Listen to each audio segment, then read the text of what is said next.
Hello, my dear, and thank you for joining this war walker. I'm still in Dnipro, and today it is the day 104 of the war, which is, if you think about it, it's crazy because many people didn't think that we will stay for that long. And when I say war, I'm making the same mistake as everybody else because we want to say that war has started now, but in fact it has started in 2014. That's why I'm very lucky. I'm among lucky people because I knew that what's going on and I was expecting this aggression any moment. And for those people who are trying to hide from reality and to ignore that war is happening, for them it was more shocking than for myself. But it was a great shock for me as well. Of course, you remember my first war. And today I want to talk a little bit about how the everyday life has changed for people here, because this is a question that everybody asks me. Some people asking my personal changes, what has changed for me personally, and some people asking about the general picture, how the life of ordinary people has changed. And the second question is very broad because if you look the map of Ukraine, you will see that different regions are affected differently. And for example, when I hear the stories from my friends actually abroad, the stories about poor refugees from Chernivtsi region, I feel a little bit angry because Chernivtsi is a city where there were no military actions ever. No, so when I'm not saying that they're not scared, I'm not saying that they're not Ukrainians, they have the same rights as everybody else. But when we are talking about refugees from Western Ukraine, not from Lviv region, because Lviv is targeting specifically, and there are many bombings, ongoing bombings all the time. So I can understand people who flee Lviv. But when we are talking about the Western regions where everything is relatively safe and where there are no bombings, they don't have any military organizations or any military units standing there. And people are saying, oh, poor people, they're escaping from war. I'm thinking, okay, what about us? So people in Ukraine are affected differently. And for some people, this war was the possibility to flee the country legally and to settle up in some other country. But the number of these people not that big, and we wouldn't talk about them. We would talk about people who were really affected by this war, and this is actually a huge number of people. There's a huge number of people who lost their homes. Huge number of people who suffered because of bombings, who heard the shellings, and who were living under the shelling all the time during 1 month or month and a half before they decided to evacuate. And I personally meet many of these people at the help point. And also I was doing a small gig, a small project making subtitles for the stories recorded by somebody else. And all the stories of refugees, they are more or less the same. They were living normal, peaceful life with more or less degrees of understanding what's going on, of understanding that we are actually in the state of war conflict and that there are constant danger during these 8 years. They were trying to forget about it. And those who were living closer or who fled the Donetsk region before this 2022, they knew what's going on, but they were alerted all the time. And these people who were affected by war and who flee their homes, they all say that they need food, they need roof, they need accommodation, they need food for their children, and they need clothing. So basically, when you talk to refugees, they all say that they have these basic needs, and their needs are very limited now. They don't expect a lot from life. And this is the list of basic needs that people in Dnipro who evacuated, for example, from Severodonetsk are naming me. And this is the same list that people who flee to Poland, for example, they also give the same list of what does the person need. So our values have changed a lot. And that I can say for all Ukrainians, for everybody affected by this war, that our values and our opinion of what is important, what is not, has changed. And for myself, I understand that all these proverbs and all these motivation things that you need to invest in yourself, and the only thing you have is your body and your brain. That's actually true. And the mentality of everybody has changed.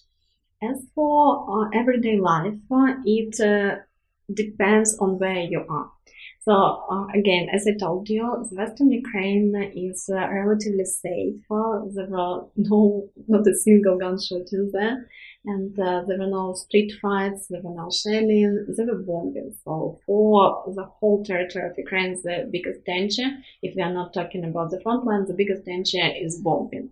And many places were bombed, and it is dangerous. It is dangerous because they can send the bomb from the Caspian Sea, they can send the bomb from the Black Sea region, they can send the bomb from Belarus, which sometimes we forget that they are the party of war, but they are invaders, they are occupiers also, they support this aggression. So these places, from basically we are surrounded, we have this semicircle surrounded by enemy, if you look at the map right now.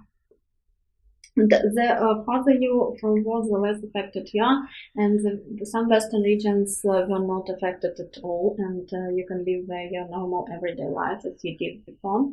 In some western regions, the number of refugees is great, and it is very close to a humanitarian crisis, not a catastrophe, but a crisis, because, for example, in some villages, they have the number of people in the village, and the delivery vehicles, they brought a certain number of food there, and now this demand has grown 5-6 times in some regions, in some cases. So that's why they have this overflow of people, overpopulation in the areas that were not populated that much. And that's their biggest problem. They did very well, they did great when many refugees flee Kyiv, and it was huge. They used these regions as a hub, so they stayed there for several nights, for a week, for 2 weeks, and then they went farther to Europe.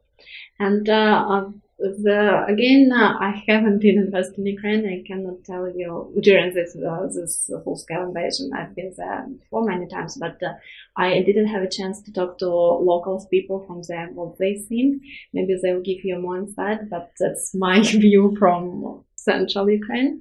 And when I'm saying central Ukraine, regretfully, I should actually say that Dnipro now is eastern Ukraine, because occupied parts of Donetsk and Lugansk regions, now they are bordering Dnipro region, and they're very close to me. So if you look at the map, again, you'll see that Dnipro is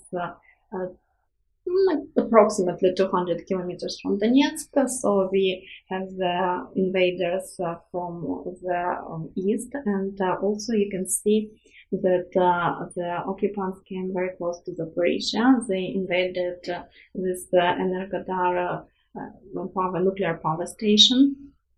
And this nuclear power station, you can see it's very close to Dnipro on the south. And if you see the village Vasilivka, it doesn't look like this on the map, but it's very important because it's the key where 3 roads are getting into one, and it's the only way, it's the only highway to Zaporizhia. And if you talk about Zaporizhia, it's 1 hour drive from Dnipro, and if you talk about Vasilivka, it's maybe other 40 minutes drive from Zaporizhia. So it's very close, and now we have invaders not only from the east is there, and we also have them from the south. What they wanted to do, the most likely, they wanted to surround the city because they wanted to close it in Kryvyi Rih region, and the fight for Kryvyi Rih was very strong. If they had managed, they didn't. But if they had managed, we would be in trouble having only the north way out of the city. And many locals during these first weeks of war, they thought that it is a real possibility, so many people fled Dnipro. Approximately 30% of the population of the city, mostly women with children, flee. And it means Dnipro is a city of 1 million people, and it means that approximately 300,000 people went out of the city. And you would probably think that, okay, Dnipro should be empty now. But that's not true because people from Mariupol, people from Severodonetsk, from Lysychansk, from Kharkiv, from Izum, all these cities that now invaded, they came to Dnipro. And only if we use the official information, we can say that there are almost 100,000 people who came here. But the number is bigger because you don't have to register as a refugee here. We even don't call refugees in Ukraine. We call them internally displaced people. It's a kind of synthetic definition because during these 8 years we didn't call the war. We were doing something that Russia is doing now. They say that it's a special military operation, and we were saying that it's anti-terrorist operation, as if they were terrorists. But I said as if, but yeah, Russians are terrorists. So we did have this anti-terrorist operation, but we had war, but we didn't want to name it a war because of the relationships with our Western partners in the first place. We needed money badly, and if the country is at war, the international bank wouldn't give you the money. And this political game, it made up these definitions like anti-terroristic operation or internally displaced people, and we still call them displaced people because they feel better when you call them displaced people and not refugees, but basically they are refugees. And if you travel inside of the country, you are not you don't have to register as a refugee. You can be registered to your home city, and you will register only if you do need the help. But some people who came from there, they were wealthy and they have money on the bank accounts, and they just rent apartments and live more or less normal lives. They just live their life here. So we don't really know what is the total number of people who are now in Dnipro. If my personal feeling is that in the sleeping neighborhood in all cities the population grew, and because the apartments here are cheaper than in the city center, and in the city center you would feel that it's empty. I've been there several times, and I feel that there is nobody there, especially on the river embankment I showed you before. It's very beautiful, and usually there are many people, but there was Sunday when we traveled through it, and it was literally empty. So only several people from there were just walking along the river. And if we talk about our working area here, it's like a populated resort now. That's so. Again, what I'm trying to tell you is that the life of different people has changed to the different degree. Those who flee, those who evacuated from these hot places, really hot places like Mariupol, like Severodonetsk, like Izum, like the parts of Kharkiv region, they have difficult times. They have difficult times adapting in a new city, and many have difficult times because they don't have things with them. Some of them, they just flee in their plain clothes. It's hard for them physically, it's hard psychologically. There are many people who feel completely destroyed here. As for the locals who flee, out of 3 people whom I personally know who flee the city, not many of my friends did it. For different reasons. I have many patriotic friends who were either volunteers or soldiers during these 8 years, and they stayed because they feel they should continue their job as volunteers on a new level, or they just volunteered and went on the front line, and some just stayed because of other reasons. And among, again, those people whom I personally know, there were 4 people who flee, and 2 of them are actually coming back this week, and one more woman, she is a friend of my mom, she is going to come this month, a little bit later, and one person thinks that she needs to stay in Poland for longer. So we have this process of people returning home, and also I know I've met this woman after this escalation of war, and she has already returned home. So this is this situation when we have refugees, and this is this situation that refugees, the people who flee Dnipro, are coming back. And this is a very strange, actually, movement. I don't understand people who are coming back now, because the military actions are very active, and especially on this border with the Zaporizhia region, and on the border with Kherson region in Dnipro. It's very unclear how the situation will develop. And when I say that about myself, I'm saying, Dnipro is safe, come on, it's okay. But when my foreign friend said, what if I'll just jump into my car, load the car with the humanitarian help and bring it to you to Dnipro, I was immediately, no, it's not safe, don't come. It is still not safe here, and the situation is very unclear. It's very unclear how close can they approach, and therefore the most dangerous thing is if they can approach to 80 kilometers, which is only 20 kilometers advanced. If they can approach in the distance of 80 kilometers, Dnipro would be reached not only by this continental missiles that they are launching from elsewhere, and that they're very expensive, so they don't try to hit the civilian buildings intentionally. That's true. It's too expensive to hit the civilian building with this rocket. But these shorter range rockets, they are less expensive, and they have many of them. So if they are able to approach 80 or 40 kilometers, 40 kilometers is something that Grad actually can hit, and Grad is that's a disaster for the living areas, for the civilian buildings, because they shoot them indiscriminately, and they target schools where people can hide with bomb shelters. Usually, they try to kill as many civilians as possible, and it is possible when they approach this 80 to 40 kilometers range to the city.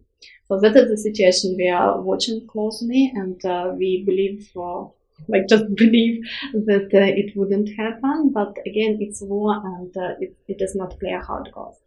Overall, I think we are on the great position, considering what we have. We don't have a lot of munition, and we don't have a lot of physical forces.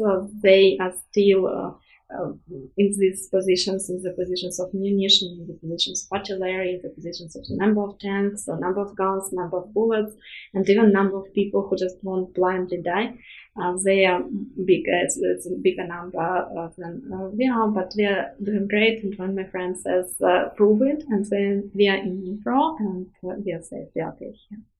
So as for us who live in Dnipro and who stay in Dnipro, who has never left the city, the life has changed. And if you talk about myself, my life has changed because there is a stress added, and every moment you do feel stressed. Every moment, especially when you have the siren, you understand that a rocket can fly over your head right now, or it can fly to some other target, and it can just accidentally land on your head, or be hit by anti-missile system, and anti-missile system put it on your head, not intentionally. It has happened before. So this constant stress and the constant feeling of personal danger, and it's feeling that your chances to survive is like 50-50. Your chances to die today has grown, especially like for young people. They are usually not that big, but you literally see that your chances to die just walking on the street, they are much higher. So this is a stress, and the stress of seeing refugees, talking to refugees, is added on me. But there are many people in Dnipro who don't work with them, who don't see them. They do see them, but they don't want, they pretend that they are non-existent. They just look at the people, okay, they're dressed and they're something, but they don't want to talk to know their stories. So but it puts stress. Everybody knows that there are many refugees, and it puts extra pressure on your life. So this mental pressure has added, and it impacts life a lot. As for myself, for the half of the time, if we would count with this war escalation, the half of the time I'm on sedatives, and it's not like I have trouble sleeping, but I'm taking sleeping pills sometimes just to get rid of my thoughts, just to make sure that I will go to bed and I'll sleep normally. Some people don't sleep, some people became fat. As for myself, I lost a lot of weight, and I'm eating a lot. It's very strange, but I'm eating a lot, but I lost a lot of weight. So it is pressure. And also my work life hasn't changed. I'm lucky because my work is connected to the devices, to the computer. So I can teach, I can work. But many people have lost their jobs. So if you lost your job and you don't have savings, you need either to find some ways to make money, or you need to try to survive with this governmental help, which is not enough, especially if you have children. So it is difficult for many people to find a job. And again, as for myself, I'm helping at a help point from the day one, literally. It was a different help points, and now I'm helping the exact one next to my, actually they're over in my neighborhood, they're over next to my area. And in there we make purchases, and we have everything in supermarkets, and that's a big luck because we don't need to travel, we don't need to think how to get it. So what we are doing, we are buying things, we are buying some food, and we are giving it to people who came to Dnipro as refugees. Again, not everybody needs it, but there are many people who do need it. And every day, despite we don't advertise our help point every day, there are literally many people. If you come there in the morning, there will be 30 people, and sometimes I come later, closer to this moment when the plant stops working, and you still see at least 5, but sometimes 10 people stand there. So the queue is long, and we distribute only 10 food bags a day, 60 during the week. It's a little bit bigger sometimes because women who work in there, they have a huge heart, and they cannot just say, okay, no. So now we decided that it will be 10 food bags every day, but it's 60 a week, basically. That's what we do now. And we don't cover the need, but it's still something. And also people bring clothes there, people bring people bring food, some people bring baby carriages. The need is changing over time, and now there is a big need of pillows and blankets and all these bed sheets, because people didn't think about it before, and they wanted just food and clothing. And now they're thinking, okay, actually I'm sleeping on this flat surface without a pillow for a while, and I do need a pillow. So, and you can buy everything. You still can buy everything. The prices has grown, but everything is valuable for the high prices, so people come because they cannot afford it. And if you look at the shops, if you go to the supermarket, personally, I don't feel any lack of anything. I've noticed that there is no Coca-Cola in our supermarkets, and I was thinking, okay, did they put sanctions on us as they did it on Russia? But then I saw a small place, a small kiosk where they did sell Coca-Cola, so I don't know what happened with this exact thing. In some kinds of juices, all goods, thankfully, after 8 years of war, of goods from Russia are not sold anymore, and that's something as I see as a victim.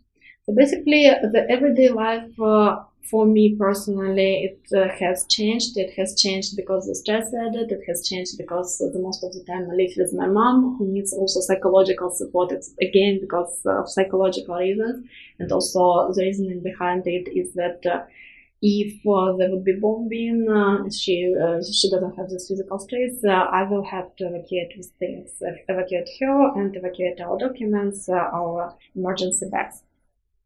So for me, this changed the stress, the place. I'm not a refugee, still live in this neighborhood, but it's life in a different place and not that independent as I used to have before this full-scale invasion.